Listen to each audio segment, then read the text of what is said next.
瑞宝这是拿爱宝当脚垫了，说踩就踩，踩完就走，丝毫不考虑爱宝的感受。被踩生气的爱宝表示自己要一个打两个，这姐妹俩一个也跑不掉。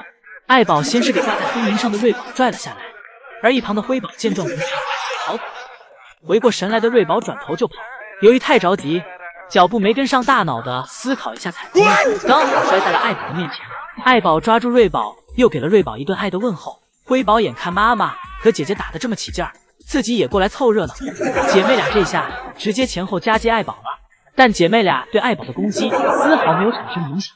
爱宝给辉宝推去角落，逐个击破。瑞宝这时看清了形势，知道自己和辉宝加起来也打不过妈妈，瑞宝索性直接站队妈妈，跟妈妈一起揍辉宝。看似瑞宝是墙头草，实则是瑞宝是想假装和妹妹打斗，俩人一起偷摸逃跑。姐妹俩趁妈妈不注意，还搞上策略了，一个负责吸引爱宝注意力，一个绕到爱宝背后偷袭。但爱宝依旧不在怕的，3下5除2就给瑞宝辉宝反压在了山下。此时姐妹俩各凭本事逃脱，瑞宝趁着妈妈在和妹妹打斗时，自己偷偷从小亭子上溜了下去。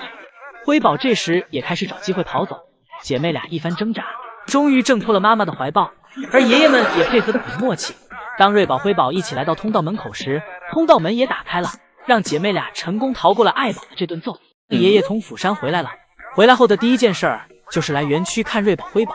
将爷爷扛着一捧大竹子，手里拿着2块小苹果，来到园区后给竹子放下，立马就凑到了姐妹俩的脸前，将自己手里的小苹果递给姐妹俩。将爷爷要靠这2块小苹果来回温自己与他们之间的感情，不能出门一趟空手回来。喂完小苹果后，又摸了摸姐妹俩，安排完小零食，将爷爷又给自己刚才带来的竹子插到了小树上，自己搭建的独木桥再麻烦也要给7把竹子放好，一边一捧，刚好姐妹俩一人一边，谁也不用抢谁的。将爷爷忙碌完，看到这阵容，自己都给自己整笑了。这画面必须拿出手机来记录一番，就算自己是饲养员也忍不住。将爷爷真是太有想象力了。姐妹俩就这样坐在自己面前的这捧竹子前，开心的吃着。到了快下班时，爱宝正坐在小亭子上吃竹子，旁边还有瑞宝陪着。这时通道门打开了，爱宝看到后，手里吃竹子的动作变快了。爱宝想着赶紧给小亭子上这几根竹子吃完，然后回家。这时爱宝身边的竹子就只剩1根了，爱宝赶紧给这最后1根竹子给解决掉，吃完二话不说直接回家。这是大熊猫界中的光盘行动。瑞宝这里看到妈妈回去了，也跟了上去。瑞宝撅着屁股探索小瀑布出水口的样子，怎么和福宝小时候这么像？姐妹俩不仅聪明才智上比较像，同一年龄所思考的事情居然也一样。姐妹俩都喜欢搞点钻研。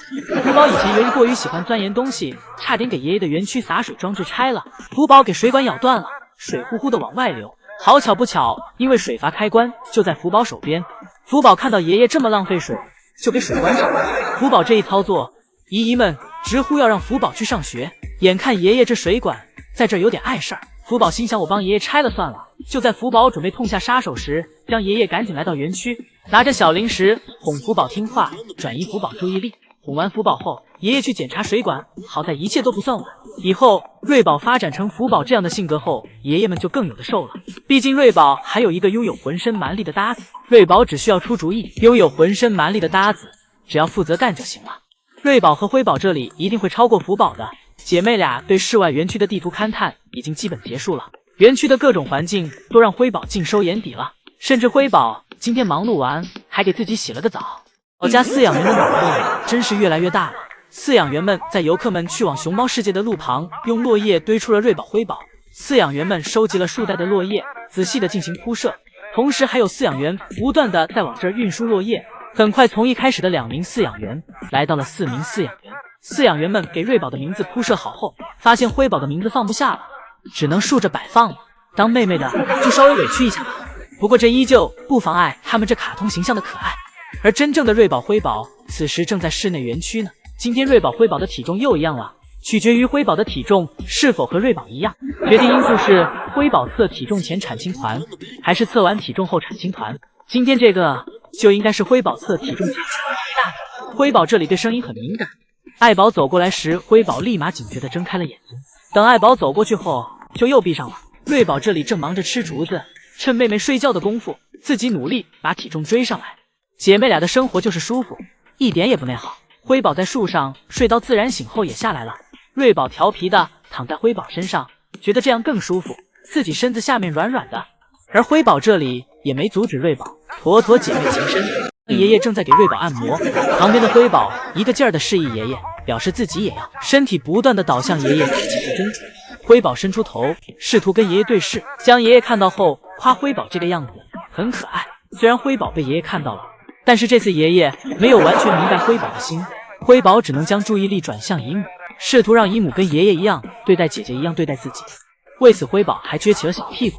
但是今天爷爷和姨母的意识都不太清。一会儿轮到乐宝享用将爷爷的时间了，将爷爷这一对一服务深得宝家成员喜欢。不过将爷爷想跟乐宝测一下坐高，乐宝表示奶爸有点不自量力了。乐宝稍微坐直就已经远超奶爸的身高了，而且乐宝的这身材跟将爷爷的身材比，乐宝更深受女孩子的喜爱。乐宝这双开门的臂膀将爷爷在乐宝面前都变得小鸟依人了。将爷爷在乐宝身边唠起了家常，问乐宝为什么最近不睡在床上了，是因为床离爱宝远，要睡在离爱宝近一点的地方吗？乐宝感觉自己被奶爸说中了自己内心的想法，一下有点紧张了，赶紧多吃2口竹子掩饰一下自己的紧张感。接着到了瑞宝辉宝吃奶的时间，江爷爷表示瑞宝最近吃的有点马马虎虎的感觉，吃奶时心浮气躁的，不像辉宝一样总会大口大口的吃。江爷爷表示可能是最近瑞宝竹子吃的比较多，对盆盆奶不太依赖了。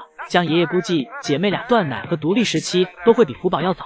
江爷爷碎碎念念吐露的都是对瑞宝辉宝以后的规划和成长。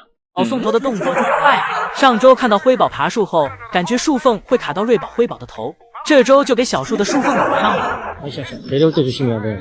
수언니는 내려오다가 낑겼다고. 낑기지 않게, 나무 사이에 끼지 않게. 아, 거기 조심해야 돼. 머리.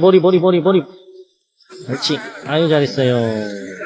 爬树给老宋头看得提心吊胆的。最近2个爷爷一起上班，所以直接连夜就给瑞宝辉宝的树缝补上了。但是今天瑞宝没有去室外，只有辉宝见了小树改造后的样子。因为别人都去室外时，瑞宝在睡觉。依依还偷拍到江爷爷在瑞宝身边做尝试，对瑞宝讲妈妈和妹妹都去室外了，瑞宝真的不去室外吗？瑞宝表示自己不去，自己要单独享受这一整个大园区。江爷爷看到瑞宝这独立能力，对以后培养瑞宝和妈妈分开也有了信心。辉宝因为没有姐姐在，也没有在室外玩很长时间，早早的就跑回来找姐姐了。今天瑞宝比较宅，基本没看到过瑞宝下树。妹妹出门时就在树上，妹妹回来后还是在树上。瑞宝这里都快给小树躺出沙发的感觉了。姨母和爷爷来来回回在园区打扫卫生，对姐妹俩来说一点影响也没有。一根竹子姐妹俩还要分着吃，尽显可爱的姐妹情深。而需要圣熙阿姨做的，则是给姐妹俩把竹子放好，一边一捧，方便姐妹俩拿取，然后悄悄离开，不打扰姐妹俩睡觉。